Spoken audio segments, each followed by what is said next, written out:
The Art of Seduction is a comprehensive exploration of human attraction, revealing the psychological strategies and personality types that drive successful seduction across various social contexts. Introduction to the Art of Seduction.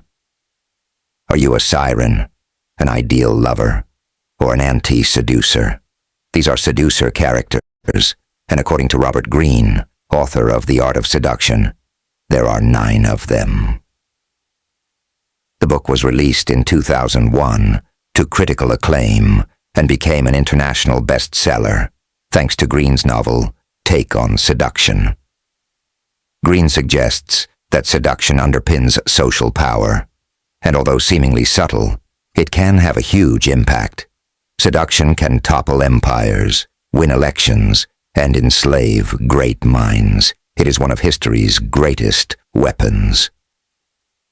Join us to discover your seductive character, the 18 types of seducer, victims, and the 4 phases of the process of seduction. You can also use the information in the book to protect yourself from seducers who may have immoral motives. About Robert Greene. Robert Greene is a highly successful American author.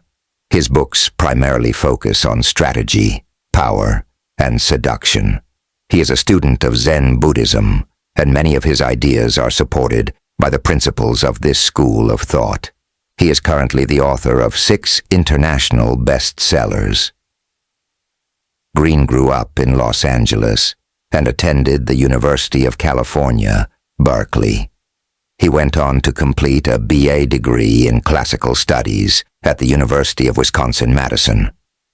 Before becoming an author, Greene worked around 80 jobs. These included construction worker, translator, magazine editor, and Hollywood movie writer.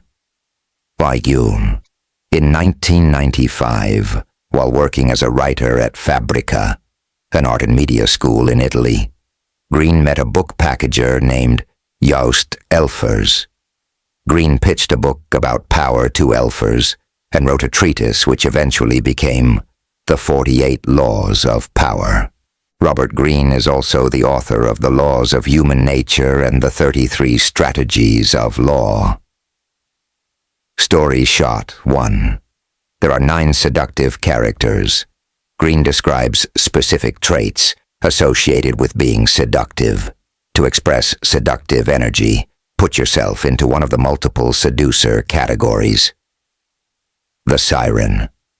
This type of person is full of sexual energy.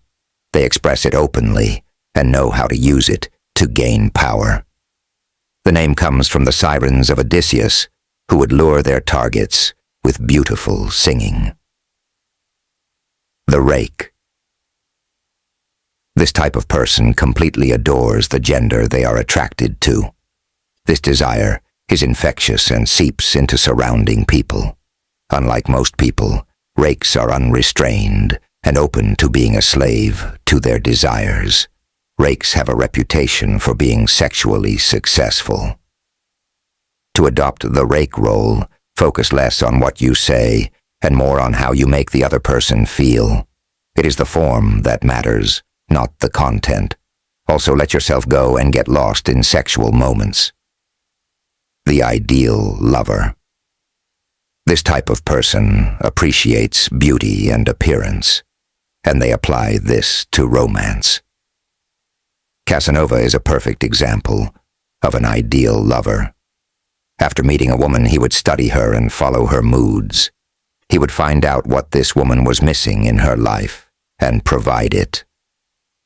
Importantly, to be an effective, ideal lover, appeal not only to the other person's physical side, you must also appeal to, as Greene puts it, their better selves to a higher standard of beauty, and they won't even notice they are being seduced. The dandy. Dandies are fluid individuals who are happy to adapt, which makes them attractive. Dandies are exciting because you can't put them into a box. The people they seek to seduce are drawn to them as they display the freedom that other people wish they had. The natural. Naturals are always spontaneous and open. They embody the longed-for qualities of childhood. They are sincere and unpretentious, accepting and joyful. Naturals use sympathy as a way to seduce. They display their weaknesses, which then act as a virtue. People feel sympathetic to naturals and want to protect them romantically. The coquette. This type of person is always self-sufficient. They do not need you, and that makes you want them more. People who are easy to seduce are not attractive. As humans, we like a romantic chase. Coquettes' most significant strength is how they can delay gratification. The charmer. Charmers will always want to know how they can please you. They are effective at satisfying, as they are also very social. They will not argue or fight with people, but charm their way out of difficult situations. This makes charmers naturally pleasant to be around. The charismatic. Charismatics display elusive confidence, as they are highly intense yet detached. This combination of features means people think charismatics know what they're doing. Charismatics are theatrical and uninhibited. They are the life and soul of the party, and everybody loves them. They believe in something and aren't afraid to tell people. Charismatics are also willing to be vulnerable. This vulnerability makes them lovable. The star. Stars are the most mysterious type of seducer. They seduce people by offering them an escape from the difficulties of life. They promise fantasies and dreams. As well as guaranteeing the world, stars make sure they are vague and ethereal. They try to keep their distance, and instead of giving people what they want, they let people imagine it. Story shot 2. Don't be an anti-seducer. Anti-seducers repel others. There are many types of anti-seducer, but they all have one thing in common: insecurity. We need to notice if insecurity is creeping into our behavior and remove it. If we can block our insecure thoughts and make sure we don't act them out, we will instantly become more seductive. Here are some types of anti-seducer that you might have come across. The brute. They only want one thing, and they won't wait. These people are arrogant and obnoxious. The suffocator. They are clingy and over the top.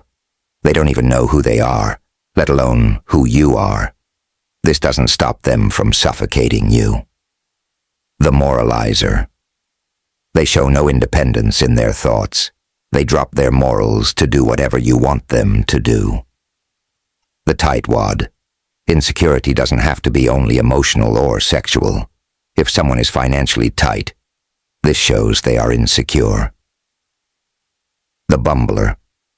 They are nervous when talking and make others feel uncomfortable. Us. The windbag. This person loves the sound of their own voice. They don't ever listen to you and won't shut up when they should. The reactor. This person reacts terribly to being challenged. The vulgarian. This person doesn't work hard to seduce you. They expect they have already won you over before putting any work in. Story shot 3. There are 18 types of seducer victims.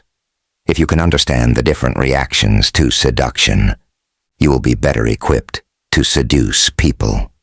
You must identify the true person behind their appearance. A person might display themselves in a certain way, but want to be seduced by somebody who can challenge this. The most important thing to remember is simply never seduce your own type, unless you're a floating gender.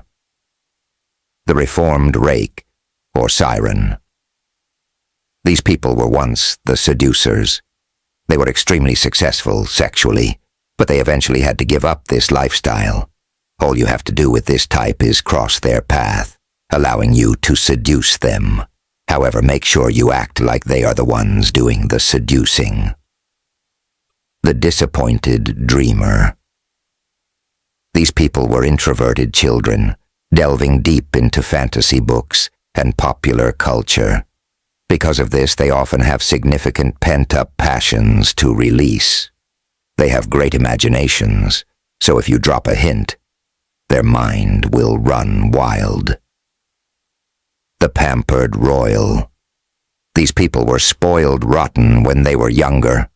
They are sitting around, waiting for their Prince Charming. They are searching for the one person who can give them what they crave. To seduce this type, provide many distractions, like new places to visit or novel experiences. The new prude. Prudery isn't just about sex. A prude is somebody who worries about their appearance and doing things outside society's norms. However, deep down, they are excited by doing naughty things and naughty people. You can start seducing the new prude by letting them criticize you.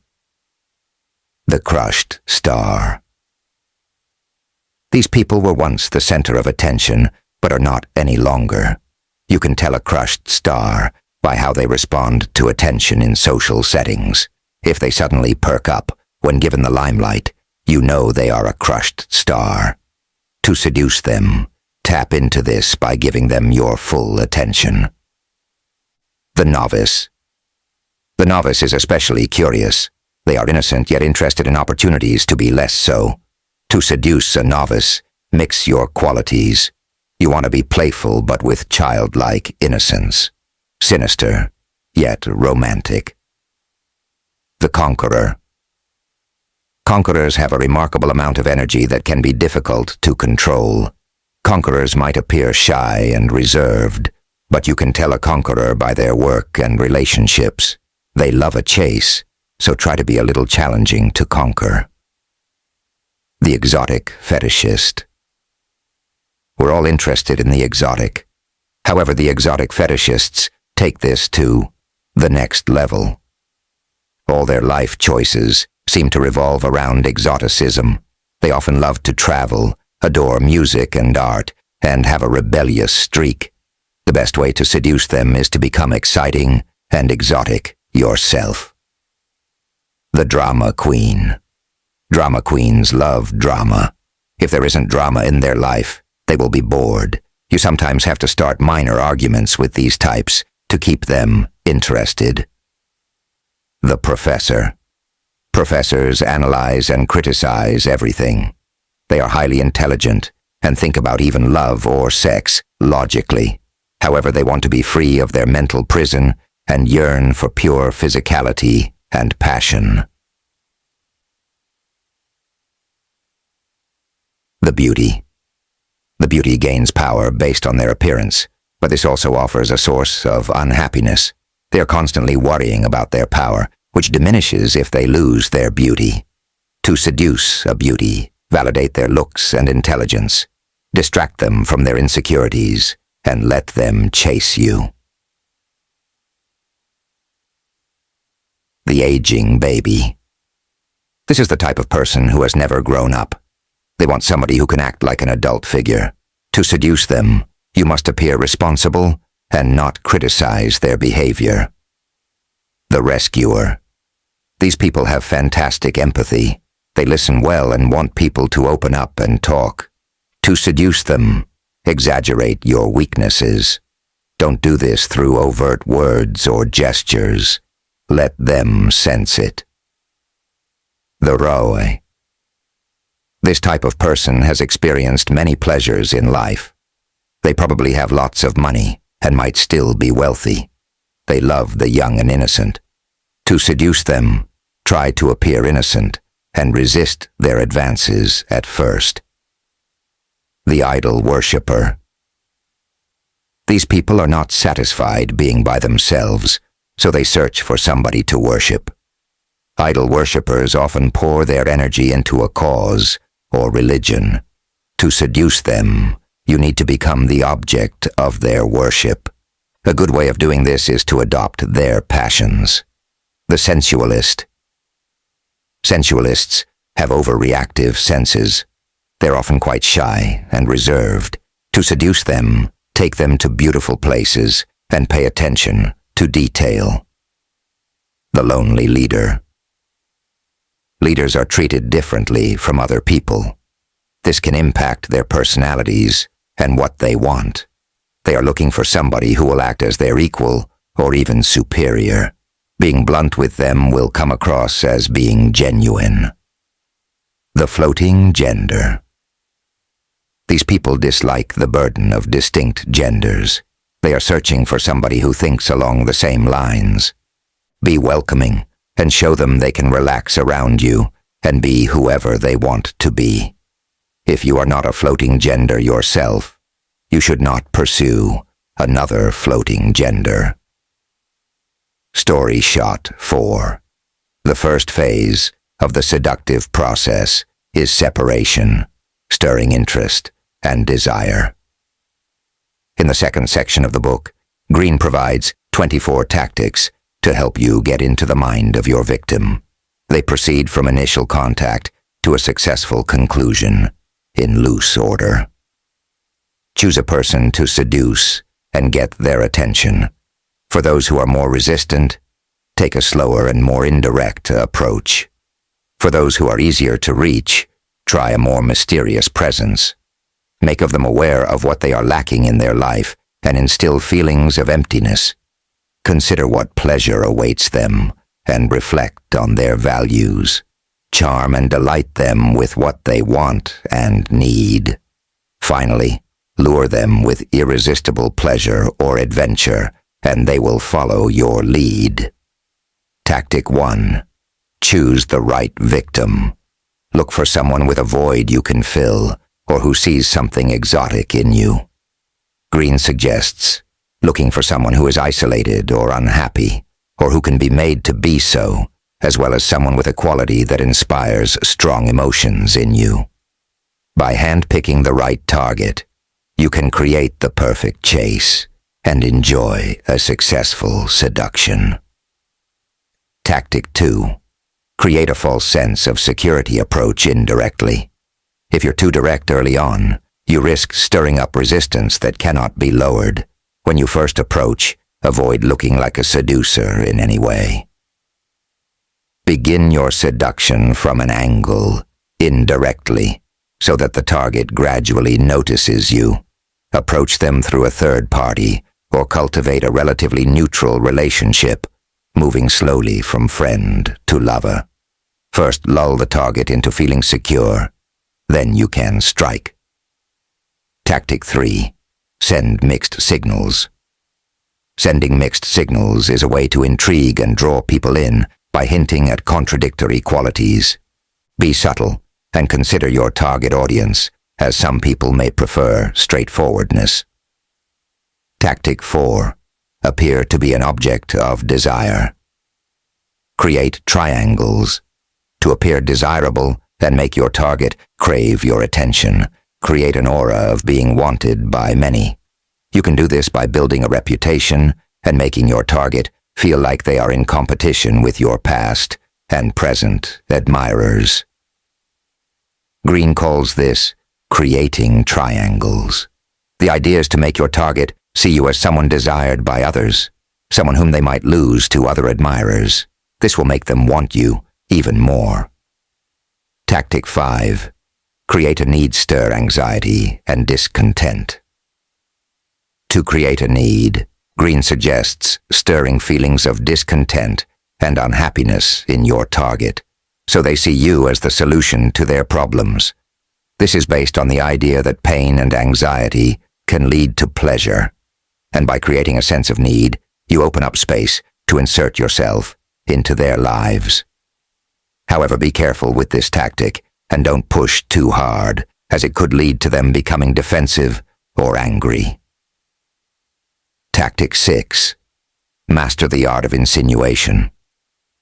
By using the technique of insinuation, you will avoid making your target defensive when trying to seduce them. This technique involves planting ideas in their minds by making bold statements followed by a retraction and apology, making ambiguous comments, giving alluring glances. All these methods can help create a sub-language that will enter the target's subconscious and help them to think of your ideas as their own. Tactic 7. Enter their spirit. Most people are locked in their own world, making them stubborn and hard to persuade. To lure them out of their shell and set up a successful seduction, you must enter their spirit. This means playing by their rules, enjoying what they enjoy, adapting to their moods. By doing this, you will stroke their deep-rooted narcissism and lower their defenses. Tactic 8. Create temptation. Creating temptation means giving your target a glimpse of potential pleasures and hinting that you can lead them to their desires. Keep it ambiguous to arouse their curiosity and make them more likely to follow you. Story shot. 5. The second phase is to lead astray. To keep your victims emotionally attached, surprise them with pleasant things and keep them off balance with mystery. Titillate their senses and make them see you as delightfully unpredictable. Your greatest danger in this phase is the mere hint of routine or familiarity. You need to maintain some mystery, to maintain a bit of distance, so that in our absence, your victims become obsessed with you. Give them a piece of the fantasy and make the rest of the world fade away. Ensure they have no idea of your manipulations and keep them coming back for more. Tactic 9. Creating pleasure and confusion. To keep your victims hooked, create a sense of surprise by doing something they do not expect and giving them a delightful sense of spontaneity. This keeps the seduction exciting and makes them feel like they are experiencing something new. Always be one step ahead and in control to take them somewhere exciting and make things seem spontaneous and natural. Tactic 10. Use the demonic power of words to sow confusion. It is important to be mindful of how you speak to someone to create a pleasant experience. This can be done by using seductive language, such as phrases that inflate their emotions, flatter them, and make them feel secure. However, being too flowery or overly ambitious can be seen as pretentious and selfish. The best approach is to be vague and ambiguous, as this leaves more room for the imagination and creates a fantasy. The goal is to make the other person feel better, but it is important not to overdo it. Less is more. Tactic 11. Pay attention to details. To captivate your target, pay attention to details to create a personalized experience. This could involve giving thoughtful gifts, wearing clothes and adornments tailored to please them, making gestures that show the time and attention you are paying them. It is also important to pay attention to your appearance. By doing so, you can mesmerize your target with what they see, and they won't notice what you're really up to. Tactic 12. Poeticize your presence. Alternate an exciting presence with a cool distance, exuberant moments with calculated absences. This creates intrigue and makes it hard for someone to predict your next move. To poeticize your presence, associate yourself with poetic images and objects. This can draw someone into your seductive fantasies. Embody a cultural ideal of beauty to be seen as a fascinating, mysterious figure. Tactic 13. Disarm through strategic weakness and vulnerability. To make your actions appear more natural and less calculated, and to cover your tracks, make the other person feel superior and stronger. Appear weak and vulnerable. Use physical cues such as tears, bashfulness, or paleness to create this effect. Confess something bad about yourself, or something bad you did, but do not overdo it or share too much vulnerability, as this can be unseductive. Choose your weaknesses carefully and time your confession well, when the target is already falling for you. Tactic 14. Confuse desire and reality. The perfect illusion. People often spend a lot of time daydreaming and imagining a future full of adventure, success, and romance. To have someone at your mercy, create the illusion that, through you, they can live out their dreams. The best illusions are those that feel like a drowsy dream. Tactic 15. Isolate the victim. To make someone more vulnerable to your influence, Green proposes isolating them from their normal environment, friends, family, and home. This makes them feel they are leaving one world behind and entering another. Once isolated, they have no outside support and can be easily led astray, as Green puts it. He then suggests luring them into your lair, a place where nothing is familiar. Make them feel like they are embarking on a great adventure with you, while losing something like their past or their comfortable life. Story shot 6. The third phase is the precipice, deepening the effect through extreme measures. The goal of this phase is to create a deeper impact on their minds, forming strong emotions of love, attachment, and tension. Use your hooks to manipulate them, pushing them between hope and despair until they weaken and give in. Tactic 16. Prove yourself. If your target is resisting your efforts, they probably have doubts about your motives or the depth of your feelings for them. To dispel these doubts, take a well-timed action that shows how far you will go to win them over. This self-sacrificing action will overwhelm their emotions. It will allow them to overlook any potential mistakes or foolishness on your part. It's also important to make your target prove themselves to you, as it raises your own value and covers any blemishes. Tactic 17. Effect a regression. Regression calls up childhood emotions and memories to create neediness linked with a parental figure. Depending on the target, you can play the role of the parental figure or the child in the Oedipal triangle. This technique can be especially effective on targets that seem serious, full of themselves, and in control. Tactic 18. Stir up the transgressive and taboo. Stirring up transgressive and taboo feelings can be a powerful way to seduce someone, but it should be done carefully and responsibly. Breaking social limits and taboos can create a strong bond between two people. However, it must be done carefully to avoid crossing any legal or moral boundaries. It is important to consider the potential consequences of these actions before engaging in them. Tactic 19. Use spiritual lures. Use spiritual lures to allay insecurities and focus on something sublime and spiritual. This will make the target feel light and uninhibited and make the sexual culmination seem like a spiritual union. Tactic 20. Mix pleasure with pain. The greatest mistake in seduction is being too nice. Instead of overwhelming your target with kindness, try inflicting some pain. This can be done by focusing fully on them in the beginning, then suddenly appearing uninterested. This will make them feel guilty and insecure.